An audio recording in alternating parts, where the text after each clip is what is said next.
বিয়ের আগে এবং বিয়ের পরে অনেক মেয়েকে শুনতে শুনি কি যে সংসার বলতে তুমি, আমি আর যদি তোমার বাবা-মা হয় তাহলে হলো, নইলে আর কাউকে আমার দরকার নেই। এমনটা আসলে ঠিক না। সংসার জীবন আসলে এমনটা নয়। আসসালামু আলাইকুম everyone, welcome back to my another new video. I hope সবাই অনেক বেশি ভালো আছেন। আলহামদুলিল্লাহ আমি আপনাদের স্বাস্থ্যগঞ্জেও অনেক বেশি ভালো আছি।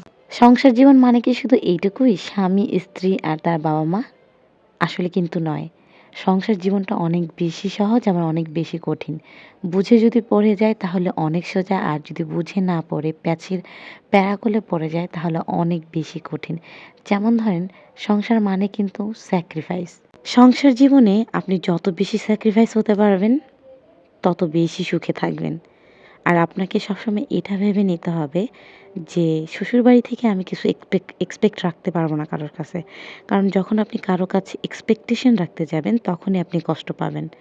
আর ওই যে বললাম, সংসার বলতে বলতে কি শুধুমাত্র তুমি, আমি আর তোমার বাবা-মা? না, সংসার বলতে এই ৩ জন কিংবা ৪ জন মানুষের মধ্যে সীমাবদ্ধ নয়। সংসার বলতে আমার ননদ, ননাস, শ্বশুর, শাশুড়ি, পাড়া প্রতিবেশী, আত্মীয়স্বজন যারা আছে প্রত্যেককে নিয়েই হচ্ছে সংসার জীবন। আর তাদের একটাকে বাদ দিয়েও আমরা সাংসারিক জীবনে সুখী হতে পারবো না। অনেক মেয়ে আছেন এই সাংসারিক এই জীবনের ঝুট-ঝামেলা সহ্য করতে না পেরে অনেক প্রেশারাইজ করে হাসব্যান্ডকে আলাদা করে ফেলে।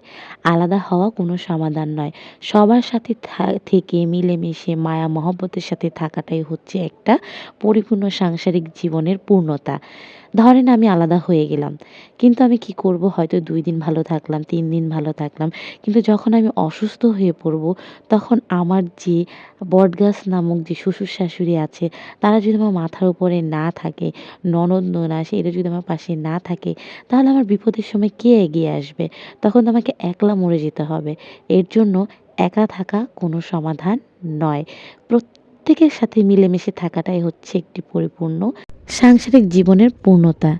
তাই ওইসব আপুদের উদ্দেশ্যে বলব, যারা কিনা নিজের হাসব্যান্ডকে নিয়ে থাকতে চায় কিংবা খুব ঠেকায় পড়ে তার বাবা-মাকে নিয়ে যেতে চায়, তাদেরকে বলব যে আপু, নিজের মনটাকে একটু খোলা করুন। একটু মন থেকে ভাবুন যে আমার বাবা-মার সাথে থাকলে আমি যে আনন্দটা পাই, তাহলে শ্বশুর-শাশুড়ির সাথে থাকলে সেই আনন্দটা কেন পাবো না? প্রবলেমটা কোথায়?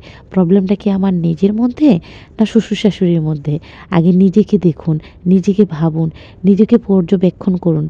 তারপর একটা সিদ্ধান্তে চলে আসুন। যাই হোক, আজকে ভিডিও এ পর্যন্তই। সবাই ভালো থাকেন, সুস্থ থাকেন, আমার পেজের পাশে থাকেন। ভিডিওটা ভালো লেগে থাকলে আপনার ফ্রেন্ডস অ্যান্ড ফ্যামিলির সাথে শেয়ার করবেন। Thanks for watching. Stay with me till then. Allah হাফেজ।